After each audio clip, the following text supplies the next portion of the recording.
Mind fab academy में सभी लोगों का स्वागत है। और आज की क्लास में आरटीई एक्ट से जो प्रश्न पूछे जाते हैं सीटेट एग्ज़ाम में, उन सभी प्रश्नों को आज की क्लास में लिया गया है।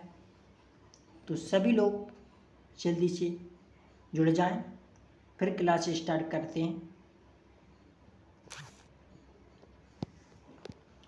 सभी लोग आ चुके हैं।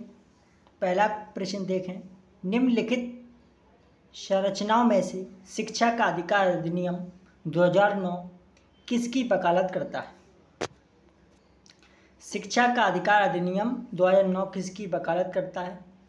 समावेशी शिक्षा, पृथक्करण, मुख्य धारा शिक्षा, एकीकृत शिक्षा, किसकी करता है बताएं आप लोग। निम्नलिखित संरचनाओं में से शिक्षा का अधिकार अधिनियम 2009 किसकी वकालत करता है? तो समावेशी शिक्षा की करता है। सभी को समान शिक्षा दी जाए, चाहे वो विकलांग हो या बहरा हो, अंधा हो, कैसा भी हो, लेकिन समान शिक्षा दी जानी चाहिए। ये आरटीई एक्ट 2009 कहता है।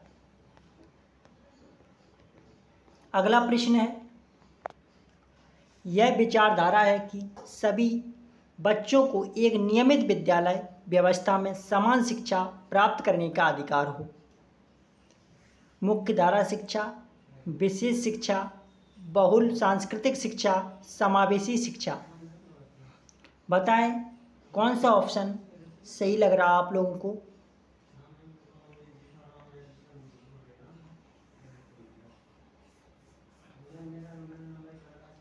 यह विचारधारा है कि सभी बच्चों को एक नियमित विद्यालय व्यवस्था में समान शिक्षा प्राप्त करने का अधिकार हो। मुख्य धारा शिक्षा, विशेष शिक्षा, बहुल सांस्कृतिक शिक्षा, लेकिन समावेशी शिक्षा में होना चाहिए।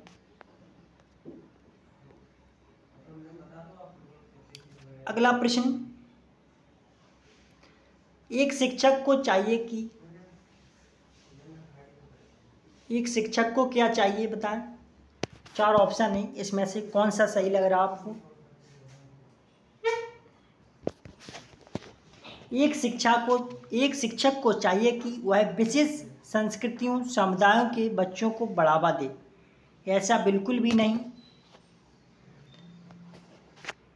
वह विद्यार्थियों के बीच सांस्कृतिक विभिन्नताओं तथा विविधता की अनदेखी करे। ऐसा भी नहीं होना चाहिए। यह संप्रेषित करे कि वह कक्ष में सभी संस्कृतियों का सम्मान करती है एवं महत्व देती है। इसके बाद चौथा ऑप्शन है, वह विद्यार्थियों के बीच तुलना को अधिकतम करे। तुलना करना ये नेगेटिव है। इसका आंसर है, यह संप्रेषित करे कि वह कक्ष में सभी संस्कृतियों का सम्मान करती है एवं महत्व देती है।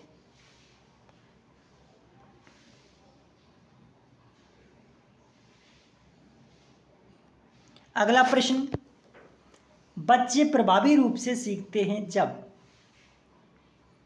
बच्चे प्रभावी रूप से सीखते हैं तो कब सीखते हैं बताएं। बच्चे प्रभावी रूप से सीखते हैं जब वे पाठ्य पुस्तक में दिए गए तथ्यों को याद करते हैं। याद करना एक निगेटिविटी दर्शाता है। वे श्यामपट्ट पर अध्यापक के द्वारा लिखे गए उत्तरों को नकल करें, ये भी एक गलत है। वे विभिन्न गतिविधियों एवं कार्यों में सक्रिय रूप से भाग लेते हैं। शिक्षक कक्षा में होने वाली सभी घटनाओं व बच्चों को पूर्ण रूप से नियंत्रित करता है। नियंत्रित करना भी ये गलत है। लेकिन इसका आंसर है, बच्चे प्रभावी रूप से सीखते हैं जब वे विभिन्न गतिविधियों एवं कार्यों में सक्रिय रूप से भाग लेते हैं। अगला प्रश्न, बच्चों को कक्षा में प्रश्न पूछना, मतलब क्या करना चाहिए बच्चे जब कक्षा में प्रश्न पूछते हैं बताएं। बच्चे बच्चों को कक्षा में प्रश्न पूछने के लिए हतोत्साहित करना नहीं।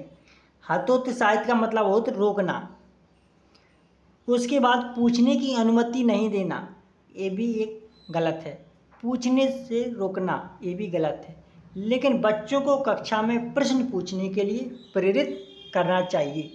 ये RT एक्ट 2009 वकालत करता है इसको कहता है।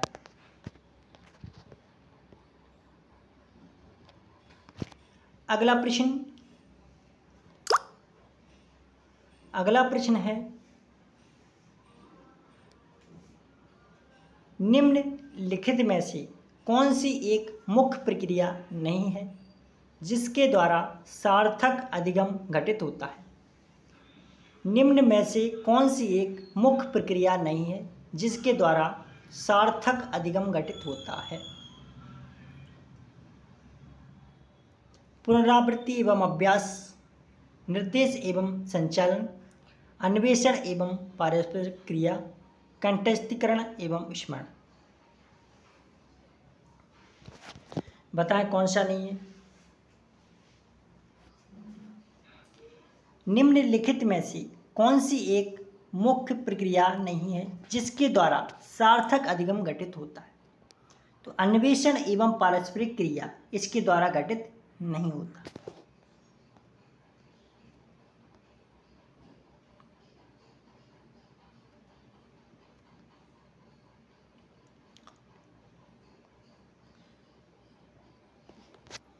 अगला प्रश्न है, निम्नलिखित में से कौन सा स्तंभ का के बच्चों को स्तंभ खा में उनकी प्राथमिक विशेषताओं के सही मिलान को प्रस्तुत करता है? इसको मिलाना है तो प्रतिभाशाली बालक कैसे होते हैं? शीघ्रता से एवं स्वतंत्र रूप से सीखते हैं। पहले का D। उसके बाद अधिगम सृजनात्मक, अवधान, कमी, अतिक्रियाशील, व्यतिकरण। तो सबसे पहले ये आगे एक पहले का D आएगा, ये वैसे भी कट गया।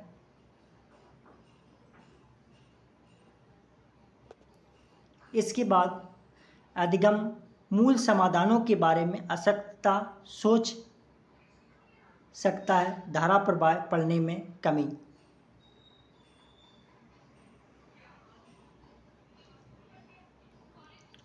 आसानी से विचलित होने की आदत, अधिगम। पहले का D, दूसरे का C,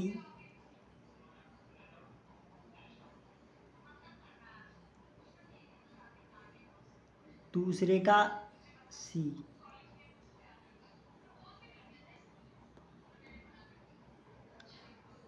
पहले का D, दूसरे का A।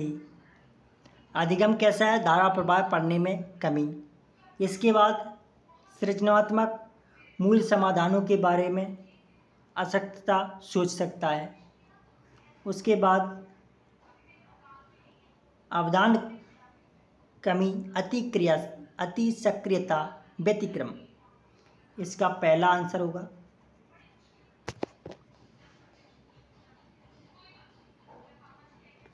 अगला प्रश्न है, बच्चों की गलतियां कैसी होती हैं? बार बार अभ्यास करने के लिए कहकर तुरंत सुधार देनी चाहिए, तुरंत सुधारना नहीं चाहिए। अधिगम एक भाग है तथा उनके विचारों में एक अंतर्दृष्टि देती है। शिक्षण अधिगम प्रक्रिया में महत्वहीन है, प्रदर्शित करती है कि बच्चे कितने लापरवाह हैं। अधिगम का एक भाग है तथा उनके विचारों में एक अंतर्दृष्टि है।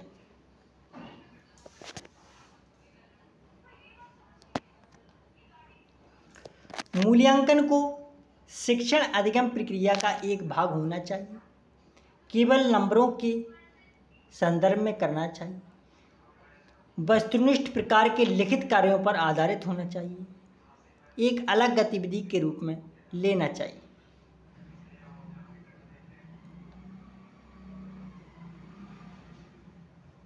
बताएं मूल्यांकन कैसा होना चाहिए। शिक्षण अधिगम प्रक्रिया का एक भाग होना चाहिए।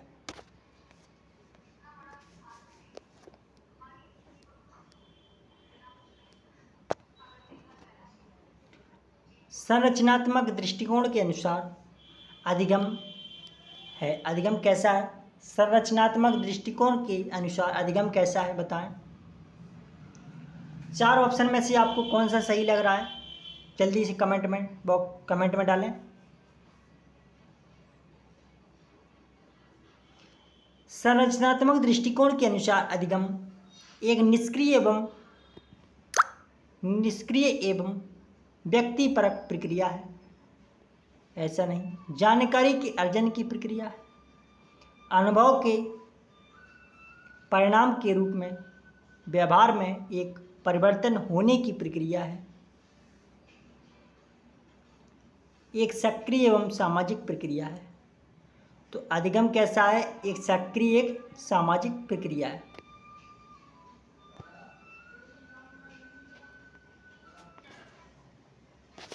अगला प्रश्न, जब शिक्षक को विद्यार्थियों एवं उनकी योग्यताओं के बारे में सकारात्मक विश्वास होता है तब विद्यार्थी निश्चिंत हो जाते हैं तथा सीखने के लिए किसी भी तरह का प्रयास करना बंद कर देते हैं। ऐसा नहीं है। उत्साह भंग हो जाता है तथा वे दबाव महसूस करते हैं। ऐसा भी नहीं है। किसी भी रूप में प्रभावित नहीं होते। ये भी गलत है। सीखने के लिए उत्सुक एवं प्रेरित रहते हैं।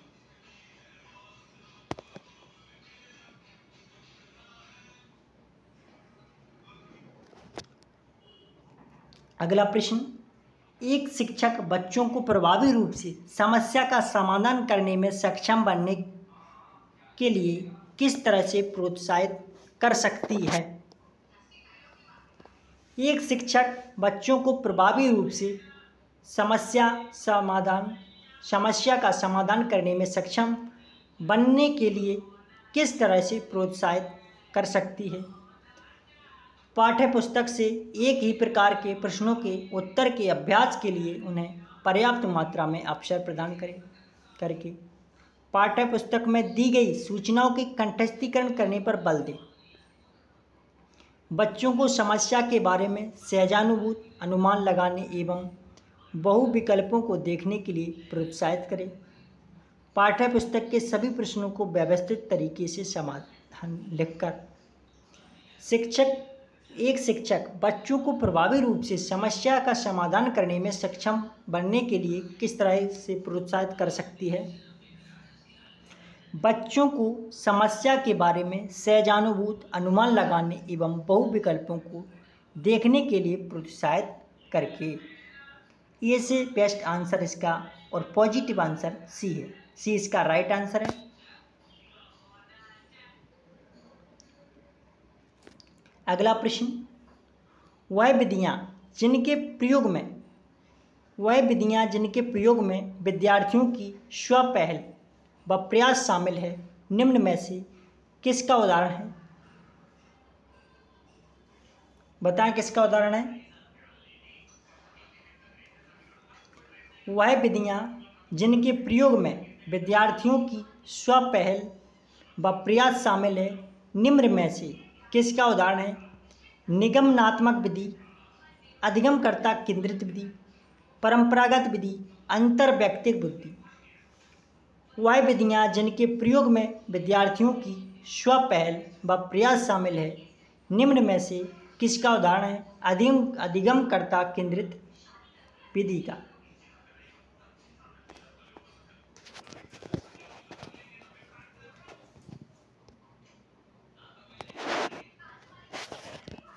अगला प्रश्न, नीचे लिखी हुई स्थिति किस सिद्धांत को दर्शाती है? नीचे लिखी हुई स्थिति किस सिद्धांत को दर्शाती है? जो विद्यार्थी अच्छा प्रदर्शन नहीं कर पाते हैं वे महसूस करते हैं कि वे पर्याप्त रूप से अच्छे नहीं हैं और हतोत्साहित महसूस करते हैं। तब उनमें बिना प्रयास के कार्य को आसानी से छोड़ देने की संभावना है। संज्ञान एवं संवेग संबंधित नहीं है। आनुवंशिकता एवं पर्यावरण अलग नहीं है।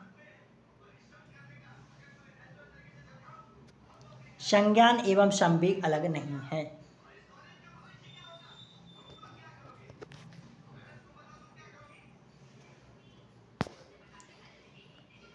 अगला प्रश्न, निम्नलिखित में कौन प्राथमिक समाजीकरण का माध्यम है? विद्यालय, सरकार, मीडिया, परिवार। बताएं कौन सा प्राथमिक समाजीकरण? निम्नलिखित में से कौन सा प्राथमिक समाजीकरण का माध्यम है?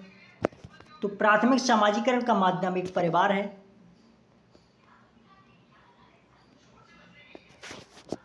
अगला प्रश्न, जीन पियाजे के सिद्धांत का प्रमुख प्रस्ताव है कि जीन पियाजे के सिद्धांत का प्रमुख प्रस्ताव है कि बच्चों की सोच वयस्कों से बेहतर होती है।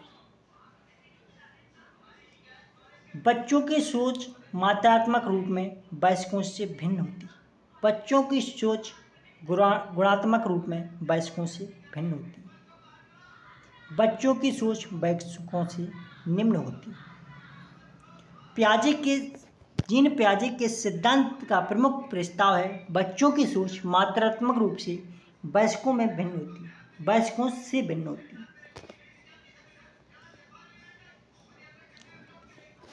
जेंडर क्या है? जेंडर एक मनोवैज्ञानिक सत्ता है, एक सामाजिक संरचना है, एक आर्थिक व्यवस्था है, एक जैविक निर्धारक है। बताएं जेंडर क्या है? बताएं जेंडर क्या है? जेंडर एक सामाजिक संरचना है। कैसी है? एक सामाजिक संरचना।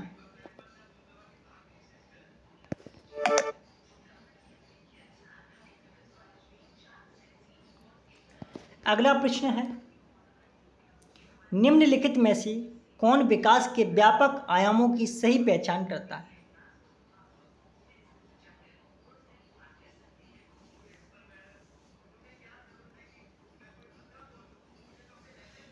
निम्नलिखित में से कौन विकास के व्यापक आयामों की सही पहचान करता है? शारीरिक, संज्ञानात्मक, सामाजिक और संवेगात्मक। सामाजिक, शारीरिक व्यक्तित्व आध्यात्मिक एवं संवेगात्मक। संवेगात्मक बौद्धिक, आध्यात्मिक एवं स्वास्थ्य। बताएं कौन सा सही है? निम्नलिखित में से कौन विकास के व्यापक आयामों की सही पहचान करता है? शारीरिक, संज्ञानात्मक, सामाजिक और संवेगात्मक। अगला प्रश्न है, बुद्धि के बारे में निम्नलिखित कथनों में से कौन सा सही है? बुद्धि के बारे में निम्नलिखित कथनों में से कौन सा सही है? बुद्धि अनुभव के परिणाम के रूप में व्यवहार में एक अपेक्षाकृत स्थायी परिवर्तन है। बुद्धि एक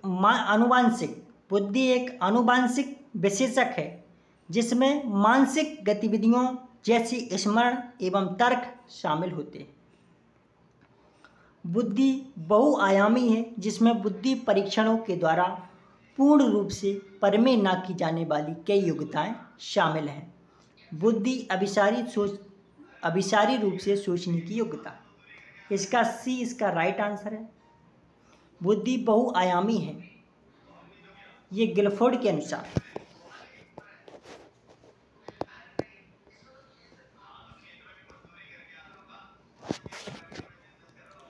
प्रगतिशील शिक्षा में बच्चों को किस तरह से देखा जाता है? बता किस प्रकार देखेंगे प्रगतिशील शिक्षा में बच्चों को? प्रगतिशील शिक्षा में बच्चों को किस तरह से देखा जाता है? निष्क्रिय अनुकारकों के रूप में, खाली स्लेटों के रूप में, छोटे वयस्कों के रूप में, सक्रिय अन्वेषकों के रूप में। प्रगतिशील शिक्षा में बच्चों को किस तरह से देखा जाता है? तो सक्रिय अन्वेषकों के रूप में।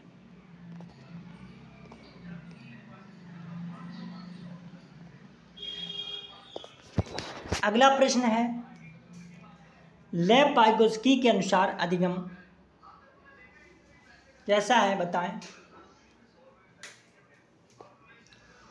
लेव वाइगोत्स्की के अनुसार अधिगम एक व्यक्तिगत गतिविधि है, एक निष्क्रिय गतिविधि है, एक अनुबंधित गतिविधि है, एक सामाजिक गतिविधि है। लेव वाइगोत्स्की के अनुसार अधिगम व्यक्तिगत गतिविधि, एक निष्क्रिय गतिविधि, एक अनुबंधित गतिविधि। लेव वाइगोत्स्की के अनुसार है एक सामाजिक गतिविधि।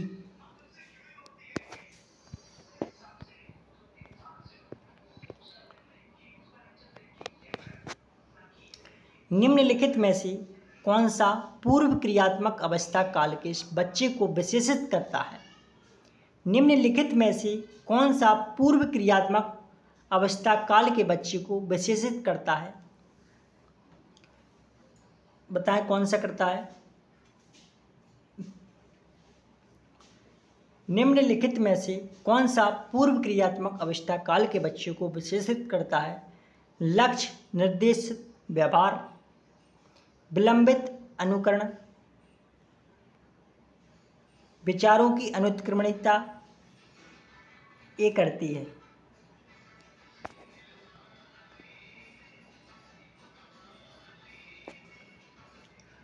बच्चों और उनकी अधिगम के संदर्भ में निम्नलिखित कथनों में से कौन सा सही है?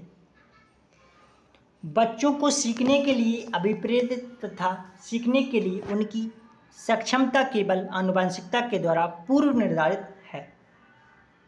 ऐसा नहीं है।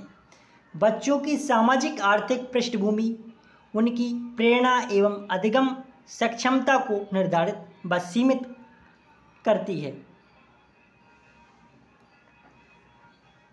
सीमित करना ये भी एक नकारात्मक है। बच्चों को अधिगम हेतु प्रेरित करने के लिए उन्हें पुरस्कृत एवं दंडित करना चाहिए, ये भी गलत। सभी बच्चे सीखने के लिए स्वाभाविक रूप से प्रेरित होते हैं तथा सीखने में सक्षम। डी इसका राइट आंसर है।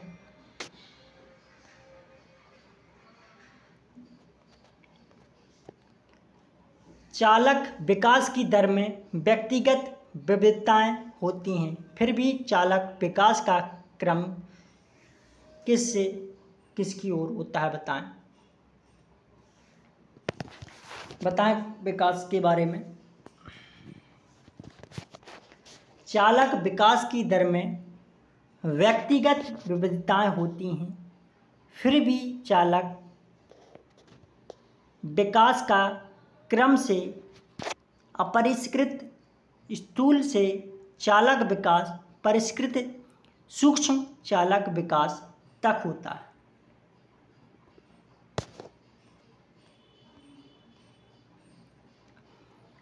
अगला प्रश्न है, वह अवधि जो वयस्कता के संक्रमण की पहल करती है उसे क्या कहते हैं? बताएं उसे क्या कहते हैं?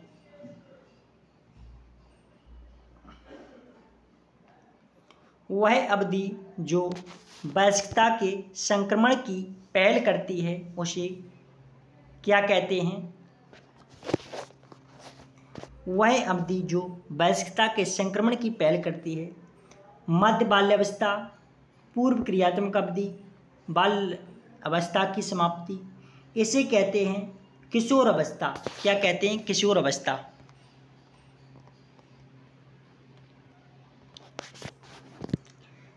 जीन पियाजे के अनुसार बच्चे प्रेक्षणात्मक अधिगम की प्रक्रिया का अनुसरण करते हुए दूसरों का अवलोकन करके सीखते हैं।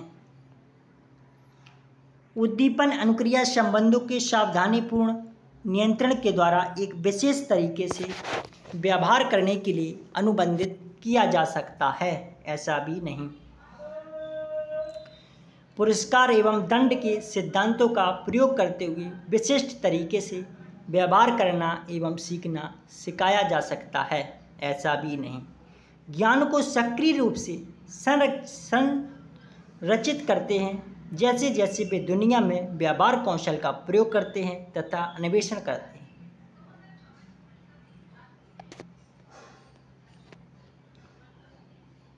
अगला प्रश्न, मौखिक संवाद जो बच्चे अपने आप से करते हैं उन्हें लेव वाइगोत्स्की क्या कहते हैं? बताएं जल्दी से।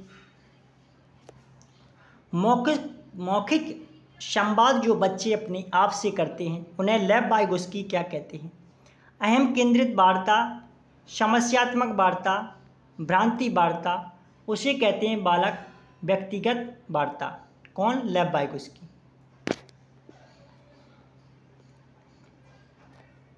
खिलौने, पहनावे की वस्तुएं, घरेलू सामग्रियां, व्यवसायों एवं रंगों को विशिष्ट लिंग के साथ संबंधित करना क्या कहलाता है?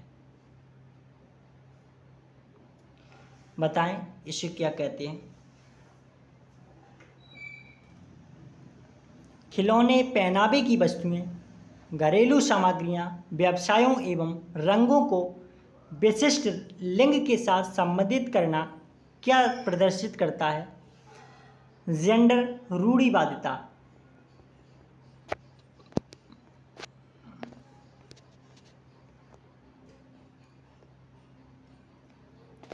अगला प्रश्न, एक प्रासंगिक कक्ष में एक बच्ची अपने साथ जो अनुभव लाती है उन्हें क्या करना चाहिए?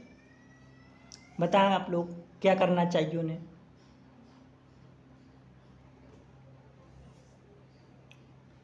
एक प्रारंभिक कक्ष में एक बच्ची अपने साथ जो अनुभव लाती है उसकी उपेक्षा करनी चाहिए, उन पर ध्यान नहीं देना चाहिए, उन्हें अस्वीकार करना चाहिए, ये भी गलत है, उन्हें शामिल कर उनका संचय करना चाहिए।